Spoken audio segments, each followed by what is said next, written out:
Radio Carmen de Burgos, desde el IES Sierra de la Grana de Jamilena.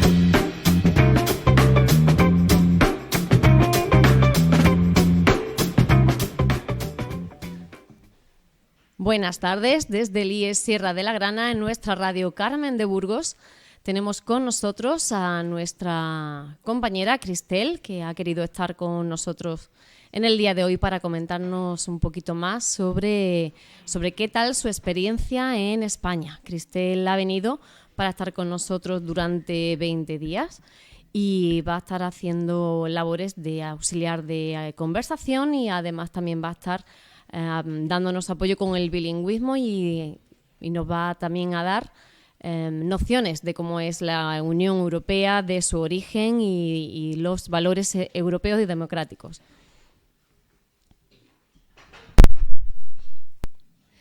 Good afternoon, Christelle. Good How are afternoon. you? I'm good, thank you. What about your experience in Spain? I'm enjoying it very much. I have been here for 2 weeks now. To begin with, I started with a week with the Erasmus Plus project that I have been working on for 9 years. So I was very proud to be a part of your project. And I have learned a lot this week, seen a lot of cultural differences between Danish school system and Spanish school system. I have enjoyed watching, teaching, and teaching a bit myself in my subjects, English and French. Okay, what's the main difference that you have noticed, that you have realized in these weeks? I think Maybe the timetable, it's timetable different. is different, yes, and also I think we have sadly less discipline in Denmark. I teach older students from 16 to 19 in the regular high school system and also the IB international students, but I think there are a lot of similarities, a lot of differences that I want to reflect on and add to your blog. But some of the main differences is probably the timetable as well. And because you have classes after 12:30, that is our timetable. Yeah. So, but also the fact that I think maybe you have more tests and a bit more control, where we're on a first name basis with the teachers as well, which is different. So it's a bit more liberal in a sense in Denmark, which is both good and bad. Mm-hmm. How many students have your school?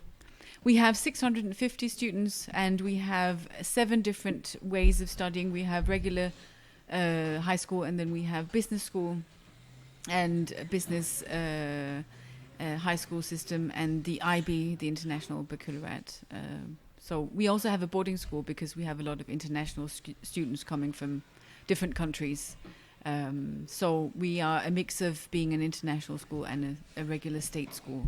Mm-hmm. And it's a public school. Most schools in Denmark are public schools, yeah. Okay. Are the students in this period, in this age, that is from 12 to 16, so difficult to deal with?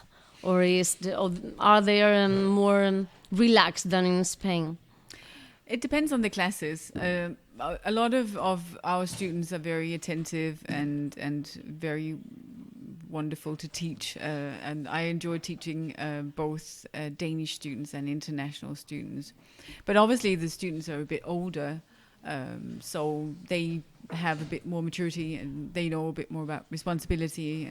But obviously we need to uphold discipline as well. Yeah. Mm-hmm. And what is the relation among your colleagues and you, for example? Are you like? Well, I guess that you're a very large number, larger than here. So maybe you all of you know each other. Yeah. Gather in the afternoons, for example. I don't know. It's we have. I sense that you have a good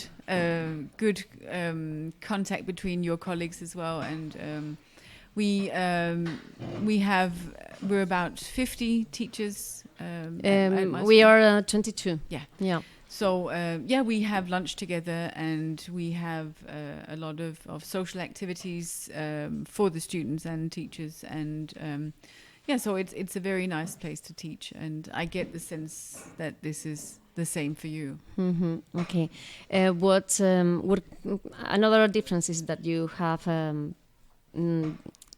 seen these days, not only in the educational system or in classes, but also in the way of life, for example? Cultural differences. We have the dinners, the meals. We have a very early dinner. We start eating dinner at 6 o'clock and 7. So we don't. I found it difficult to get used to the siesta break between 4 and 8 because I've been looking for places to eat and I had to wait. I had to wait till 8. But I really enjoy your. I think you have a more relaxed way of life. I think Scandinavia and Northern Europe is known for being quite stressed, and we have a lot of time at work, where I think that a sense that you have more enjoyment of life and enjoy more free time than we do. You have many documents to fulfill as regards you are a teacher, because in Spain we always are complaining about the great amount of documents we have to fulfill.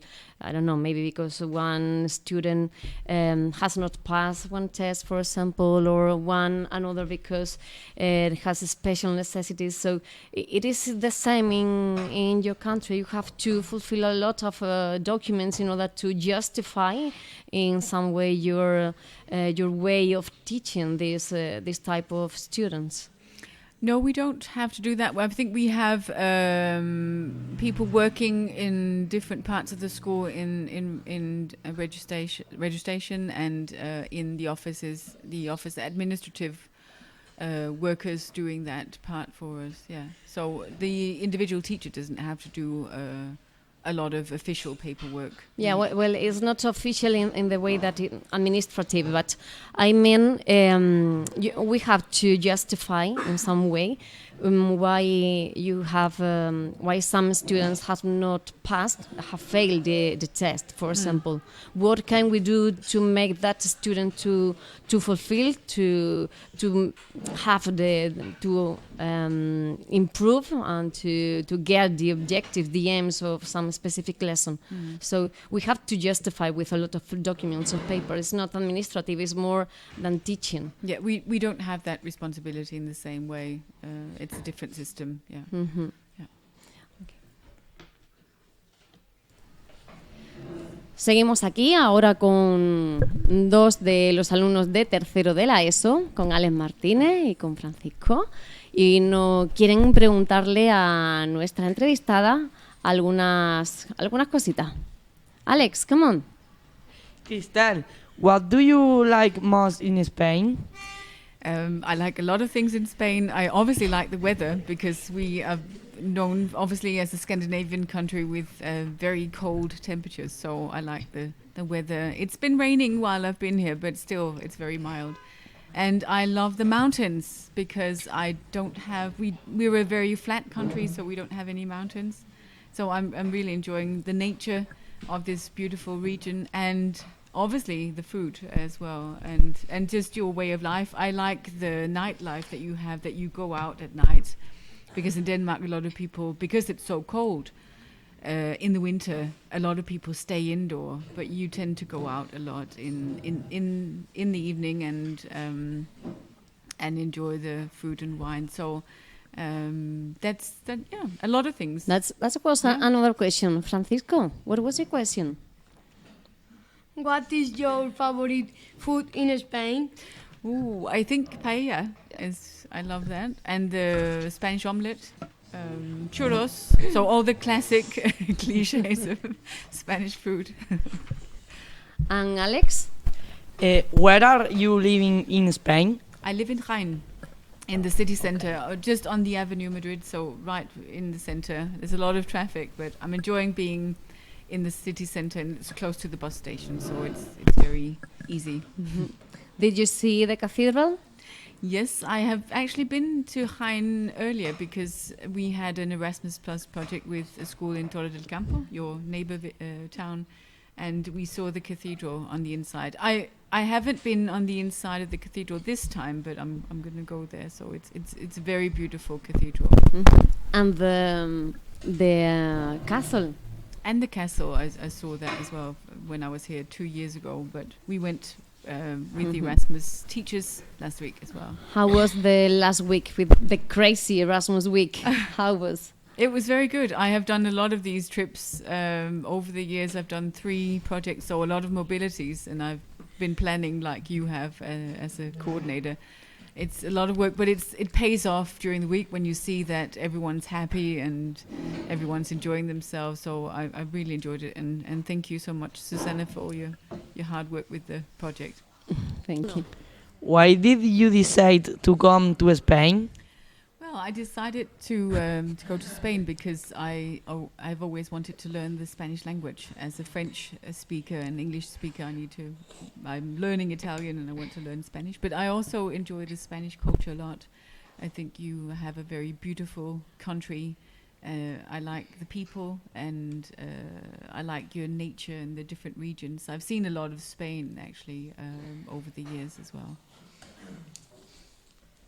What do you think of Jamilena as a cultural city? Jamilena is interesting because Jamilena is the same size as my hometown, and it's quite small. But I like small towns. I live in a very small town, even smaller than this, outside of Struer in Denmark. So I like it. I think it's very typical for Spanish. I like it because it's not touristy. It's a very naturalistic part of Spain. It's like a typical Spanish village, and I like the atmosphere here. It seems like a very nice town. Okay, Christelle, thank you for your contribution. Thank you to be here with us, for teaching us, and we hope you enjoy the next week. And that's all. I know that your birthday on Wednesday. Yes. Yes, it is. So we will sing the happy birthday to you on Wednesday. Looking forward to that. Thank you so much for having me, and I'm very happy to be here. Thank you. Muchas gracias. Thank you.